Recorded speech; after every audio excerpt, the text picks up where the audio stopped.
Are tree trunks a strong point or a weakness in your drawings? Whichever way it goes, tree trunks, well, trees in general, are a very common drawing subject. So having a way we can approach drawing them in our minds is very important, because it's what's in our minds that determines what comes out of our pen onto the paper. Trees can often be a difficult subject, but it seems to be the foliage which is more obviously an issue, how we represent all of these leaves. And I think because of that, the tree trunks are often very neglected. They're often reduced to just two straight smooth lines somewhere in the lower part under the tree canopy. But in fact, tree trunks, as in every subject we draw, deserves us to observe our reference carefully and work out how do we create the effect of what we're seeing, or how do we use the reference as a starting point for the effect we want to create. We can't draw a tree exactly. We're creating the effect of a tree. And so what marks are going to do that? And you can see now with this bare outline I've done with a 0.3mm Copic multiliner that I've avoided continuous lines, let alone smooth lines, coming down the tree trunks.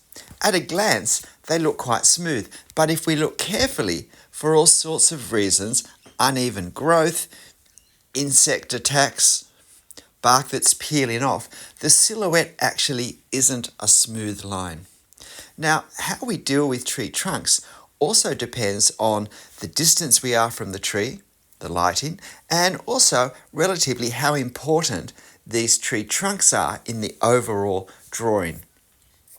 We might simplify our approach if the trees are further back, or if they're right to the edge and we're not doing the edges in a style as line intensive or mark intensive as perhaps we're using for the center section. But in this drawing, I'm doing some detail on the trunks. So at first, I'm not worrying about the lighting. Now, it is a pretty dull day here when I took this photo. So there are no really strong lights and darks in this that come from the lighting. However, by manipulating the contrast, I was able to see where the darks were, and I'm going to exaggerate that in my drawing. This might be a good spot just for a quick observation about shadows on trees. Here we have some other trees growing alongside these ones, but I'm facing them from a different direction.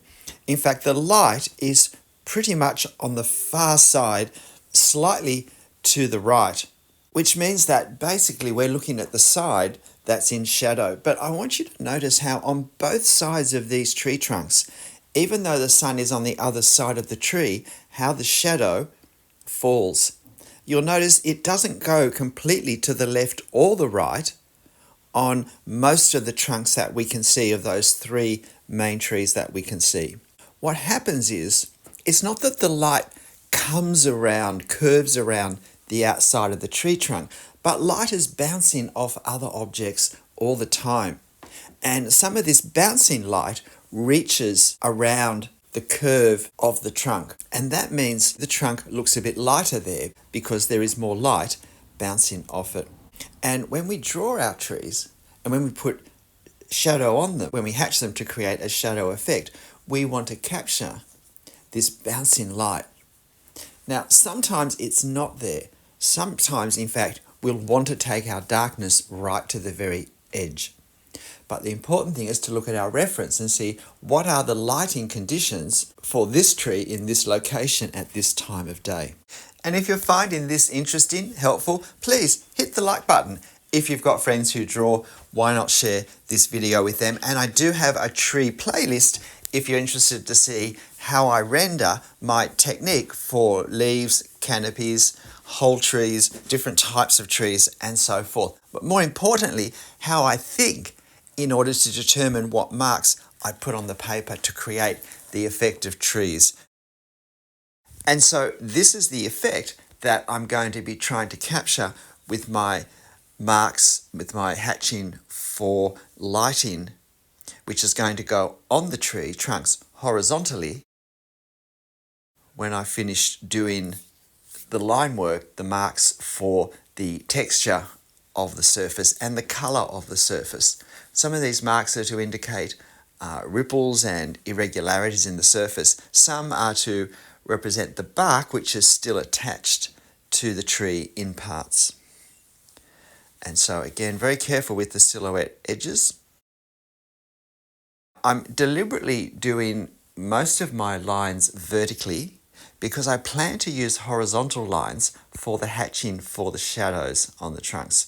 And therefore, I don't want them to just merge into lines I've already put on the trunk to represent something else. And this is where just a little bit of thinking is not just helpful, but I think it's actually necessary for us to create the effect we want, because we don't want our hatching lines to get lost in lines we've already drawn.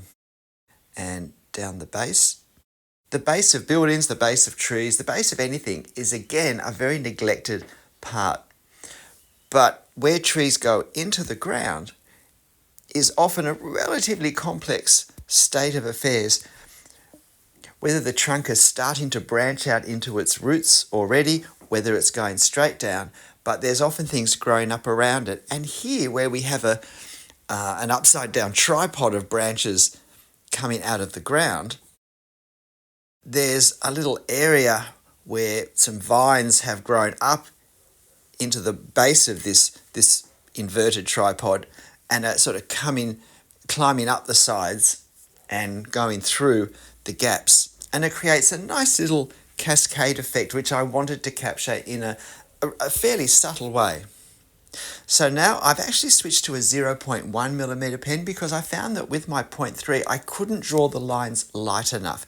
I did some experimental work first with a quick sketch just to see what pen I was wanting to use and what marks I would use and what effects I was thinking might work, just to check that they were going to work. And I found that using the same pen for the hatching just made the hatching too dark, although I am going beyond what we see in the reference here. So here we have these vertical lines. Now you'll notice I haven't taken the lines right to the edges because of that silhouette lit effect, that light bouncing round the corner. Or where I have, it's not going to be the darkest value coming down the trunk. I'm hatching in a way that I leave space on each side of the trunk and not necessarily the same space. It depends where the light is, and some parts of the trunks, the second and third trunks, actually have light striking them. So I don't wrap the shadow around as much. Now the other thing I want to do is I don't want to make this absolutely consistent, the value, the darkness of my shadow, as if this is a pipe, because the irregularities in the roundedness of the trunk, and also the fact that the trunk is at times leaning towards us or away from us, creates subtle differences in the amount of darkness that is created. And so I want to do my hatching so that as we look vertically up the tree, there is change, variation in the darkness. It's not the same level of darkness all the way up, because again, that would indicate a very smooth surface and very smooth bending of the trunk, which we just don't get in life. So now I'm doing some more work, just strengthening the center part of this strip and also strengthening the value in some sections of it. And as you can see, I left some sections lighter. And now doing a similar thing with this final trunk. Now this final trunk has more light bouncing around it. It's not in as significant darkness in its shade as the other two trunks are. The first trunk is shaded somewhat by the second one, and the second one simply because of its position to the sun and quite possibly some other foliage that's casting a shadow on it. I just widened that tree a little bit by putting some dark crusty bark on the edge because I felt it got too thin too quickly. But I also thought that it worked well just strengthening that edge, just visually to give us something a little more dominant. But notice the trunk on the right-hand side, that right-hand line is very inconsistent in a way. It's light, it's dark. There's a section that's almost not drawn at all, where on my first line, the ink didn't flow as evenly as I would have hoped. And I decided to leave it because I thought it added a nice sense again of perhaps more light bouncing off that section because the bark's not there. And it just creates visually a lighter effect in life. And therefore, it captures, these marks capture that real life effect, I think, fairly consistently. What we don't want is heavy, even outlines around all the main subjects, because that's not the effect we have in life. And so I decided I would just do a little bit of ground context so that our tree looked like it was real. Just continuing the sort of marks I use for that small creeper around the base of the tree. And then we take the tape off, and don't you just hate it when this happens? Happens to me a lot. Never mind. G'day, I'm Stephen Travers. Look, I hope you found this interesting. Trees are great subjects. They're not always handled well, and unfortunately a lot of the focus, a lot of the emphasis goes into the leaves, into the canopies, and the trunks are even more neglected. But tree trunks are great subjects in their own right, and they're great support acts also for our drawings. But our marks always need to be considered quite deliberate to achieve the intent of the overall effect that we're trying to create. And of course, you'll find this reference photo on my channel community page. But look, whatever you draw, however you draw it, make sure you have fun. I'll see you next time. Bye.